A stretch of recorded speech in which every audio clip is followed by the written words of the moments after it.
Everyone, तो मैं फिर से आ गई एक और नए ड्रामे के बारे में बातें करने। आज हम बात करेंगे मास्क गर्ल। जी हाँ, पिछले महीने ही ये रिलीज़ हुआ है और सिर्फ 7 एपिसोड्स है इसमें।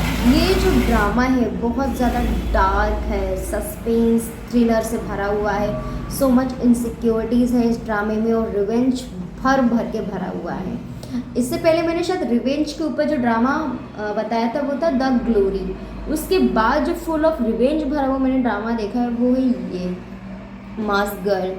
मतलब बहुत सारी चीज़ें दिखेंगी। जो गर्ल है स्टार्टिंग में वो बहुत ज़्यादा बुली फेस करती, पीपल उसको सही से ट्रीट नहीं करते क्योंकि उसका अपीयरेंस सोचते कि वो अगली है।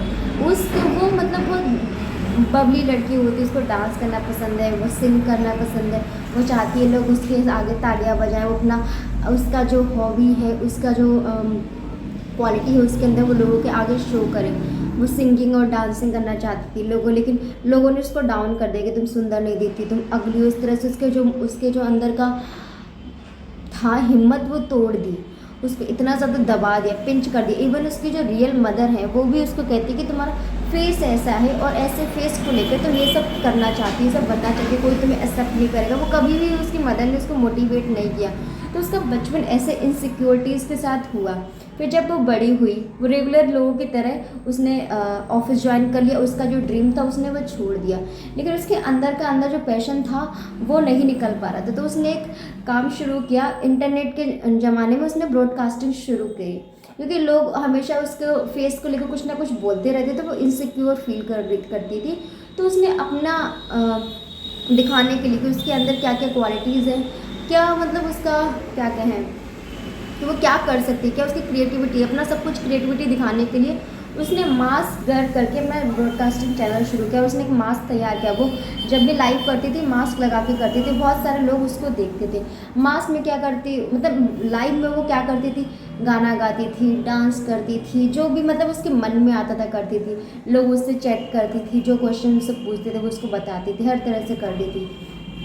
एक दिन ऑफिस के किसी चीज़ से वो बहुत ज़्यादा डिप्रेस होगी, परेशान होगी। तो उसने अपनी जो लाइव करी उसमें क्या कर दिए, वो ड्रिंक कर रही थी और ड्रिंक करते करते उसने अपने कपड़े उतारने शुरू कर दिए थे, जिसकी वजह से वो चैनल था इनअप्रोप्रिएट कंटेंट की वजह से, मतलब थोड़ा सही कंटेंट ना होने की वजह से उसका चैनल जो है ब्रॉडकास्ट थोड़ी देर के वो बैन कर दी कि अब वो लाइव नहीं कर सकती, बट वो चैट स्टिल कर सकती थी। ठीक है। तो एक जो उसी के ऑफिस में जिसमें वो काम करती थी वहीं एक कोवर्कर था जो कि मास्क गर्ल का फैन था। उसको पता लगता है कि रियल में जो मास्क गर्ल है वो उसकी कोवर्कर है और वो उसका ऑब्सेस्ड इतना होता है कि वो उसको हर जगह फॉलो करता है। और वो जो उसका कोवर्कर होता है वो ऑफिस में बहुत सीधा साधा लड़का होता है। उसकी भी हिस्ट्री होती है कि लोग उसको बोलते कि तुम बहुत अगली हो, उसको बुली करते हैं। और अंदर ही अंदर उसकी जो क्वालिटीज़ होती है, वो घर में क्या करता है, अकेले रहता, अपनी फैमिली से दूर आके अकेले रहता। उसका पूरा जो रूम है, जो अननेसेसरी XXX कंटेंट वाले जो पोस्टर्स होते हैं, जो भी इंस्ट्रूमेंट होते हैं, सबसे भरे हुए हैं। वो परवर्ट है एक तरह का, मतलब ठगी आदमी है जिसको बोलेंगे।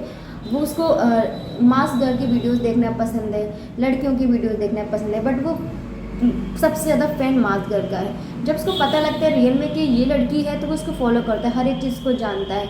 जब उसको पता लगता है कि मास्क गर्ल अपने मूड को थोड़ा ठीक करने के लिए उसको कोई फ्रेंड नहीं है, तो वो चाहती है कोई ऐसा उसका फॉलोअर मिल जाए जिसके साथ वो थोड़ा सा टाइम स्पेंड कर पाए, बातें कर पाए। तो उसको पता लगता है वो किसी एक बंदे के साथ बाहर जा रही है, मतलब डिनर पे या मतलब ऐसे खाने पीने। तो वो उसको मना करता है। उसको बाद में दूसरी चैट्स पढ़ता है तो उसको पता लगता है कि ये जो लड़का है ये बस इसके साथ टाइम पास करने के लिए जा रहा है, ये एज इट इज़ इसका कोई बहुत बड़ा फैन नहीं है। तो मास्क गर्ल को वो वॉर्न करने के लिए मैसेज वगैरह करता है, बट मास्क गर्ल फ़ोन वगैरह नहीं उठाती है। फिर ऐसे कुछ इंसिडेंट होते हैं कि वो लड़का जो है वो बेहोश हो जाता है, उसके सर पे चोट आ जाती है, खून लग जाता है। मास्क गर्ल को लगता है वो मर गया है, उसने उसको मार दिया। वो डर जाती है क्योंकि वो खुद का सेल्फ डिफेंस कर रही होती है।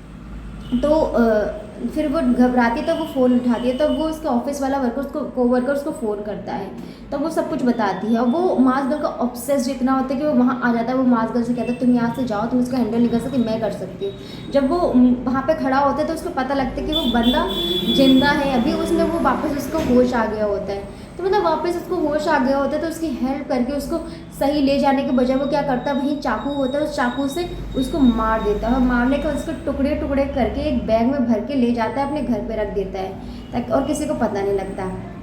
फिर वो मासगर के घर जाता है और उसका रेप करने की कोशिश करता है। सेल्फ डिफेंस में मासगर क्या करती है, उसको मार देती है और उस मासगर बहुत परेशान होती है। जब ये सब सीन होता है उससे पहले मासगर ने क्या किया होता है, अपनी सर्जरी करवा ली होती है फेस की, क्योंकि वो उसने अपने ऑफिस से रिज़ाइन कर दिया होता है, वो सब कुछ छोड़ के जा रही होती। और जब वो बंदा उसके साथ रेप करने की कोशिश करता है तो वो उसको मार देती है और फिर वही कि किस तरह से इस तरह से बचे, तो वो भी उसके टुकड़े टुकड़े करके सूटकेस में भर के वही कहीं फेंक देती है दूर जाके। और पूरा जो रूम जहाँ वो रह रही होती है पूरा रूम साफ करा के वहाँ से चली जाती है एक नई लाइफ स्पेंड करने के लिए। लेकिन उसकी लाइफ अभी भी ठीक नहीं हो पाई, क्योंकि जो इस बंदे को वर्कर को उसने मार दिया होता, मतलब सेल्फ डिफेंस में मारा होता है, उसकी जो मदर होती है वो साइकोटिक होती है। उसका जो सन है वो अपनी मदर को सही से ट्रीट नहीं कर रहा था और उसकी मदर को भी पता लग जाता है कि बहुत बड़ा परवर्ट है, वो फॉलो करता था इस लड़की को, पॉसेसिव था उसके पीछे। तब भी वो अपने बेटे को बुरा नहीं समझती है, नहीं देखती कि उसके बेटे ने किसी को मारा है। लेकिन जब किसी और ने उसके बेटे को मार दिया, भले सेल्फ डिफेंस में मारा है, तो भी इस बात का एक्सेप्ट नहीं करती। वो सोचती है कि उसके बेटे का मर्डर हुआ है और वो उसको मार देगी अब मासगर को। वो मासगर को ढूंढने के लिए निकलती है कि मासगर क्या है। तो फिर उसको पता लगता है कि मासगर ने सर्जरी वगैरह करवा रही है किसी दूसरे पर्सन के थ्रू, जो कि मासगर का फॉलो कर रहा होता है लड़का। फिर वो मासगर के पीछे जाती है और इस तरह मासगर गायब हो जाता है, उसको कभी नहीं मिलती। फिर धीरे धीरे उसको पता लगता है कि नहीं, फिर एक टाइम पे उसको पता लग जाता है कि मासगर है कहाँ पे। मासगर होती है, मासगर की एक और फ्रेंड बन गई होती है, वो दोनों मिलके भाग रही होती है, मतलब उनको इस कंट्री छोड़ के कहीं जाना होता है, वो यहाँ इन दो लोगों के साथ नहीं रहना चाहते। तो वो भाग रही होती है तो ये कोवर्कर की मदर वहाँ पहुँच जाती है मासगर को मारने के लिए बंदूक से। और जब वो मारने को होती है तो बंदूक से मासगर की जगह मासगर की जो फ्रेंड होती है उसको लग जाती है, वो मर जाती है। और इस बीच में सेल्फ डिफेंस में जो है कोवर्कर की मदर वो भी बेहोश हो जाती है। तो मासगर सोचती कि जिंदा होगी तो हमको मार देगी, तो मासगर उसको गाड़ी में रख के पानी में फेंक देती है।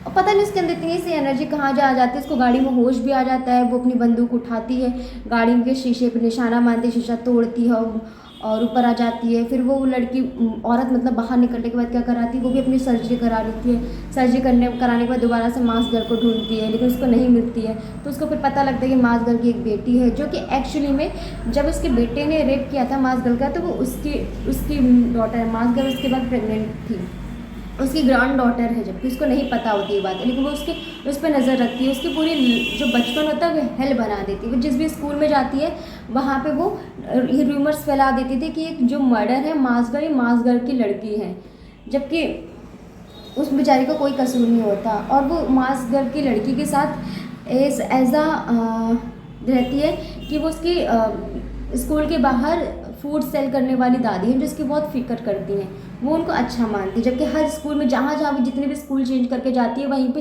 रूमर से फैलाती है। वो बहुत फ्रस्ट्रेटेड होती है और वो इसको अंदर ही अंदर भड़काती है कि तुम्हारे साथ ऐसा करे, तुम इसके ऊपर हाथ उठाओ मारो। तो जब भी वो इस तरह से उसकी बातों में आके मारती है तो वो और रूमर्स फैलाती है कि अपनी मदर की कॉपी है। उसकी लाइफ बहुत ज़्यादा डिप्रेस्ड हो जाती है। तो एक दिन उसको पता लगता है कि मासगर जो है वो जेल चली जाती है, वो अपने आप को दे देती है पुलिस के हवाले, वो जेल में होती है, वो मासगर को नहीं फॉलो कर सकती। तो ऐसे वो उसकी बेटी को टॉर्चर करती रहती है। एक दिन उसकी बेटी के बारे में वो सब कुछ लिख के मासगर को जेल में लेटर भेजती। मासगर को पता लगता है कि ये वही औरत है, उस लड़के की माँ, जो इसकी बेटी के पीछे लगी हुई है। और फिर उसको पता लगता है कि इसकी जान लेने वाली, इसको मारने वाली है।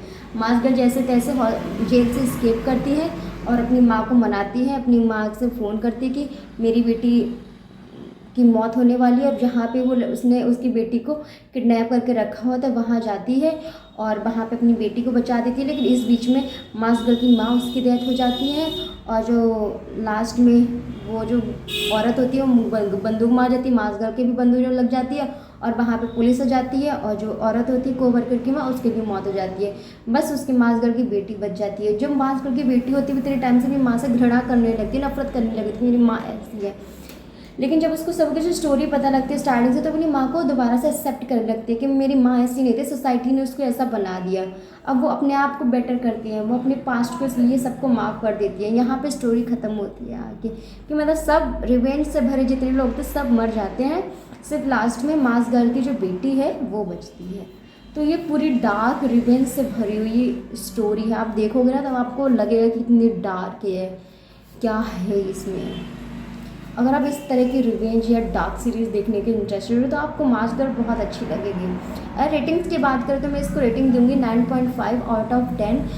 बस 0.5 रेटिंग में इसलिए डालूंगी कि जो एंडिंग थी इसकी और कुछ इत्तु बित्तु से छोटी सी चीज़ें थी जो मुझे नहीं लगी। मुझे लगता था कि थोड़ा सा और ज़्यादा बेटर कर सकते थे इसको, है ना, जिसको मैं इसको 10.10 दे सकती थी।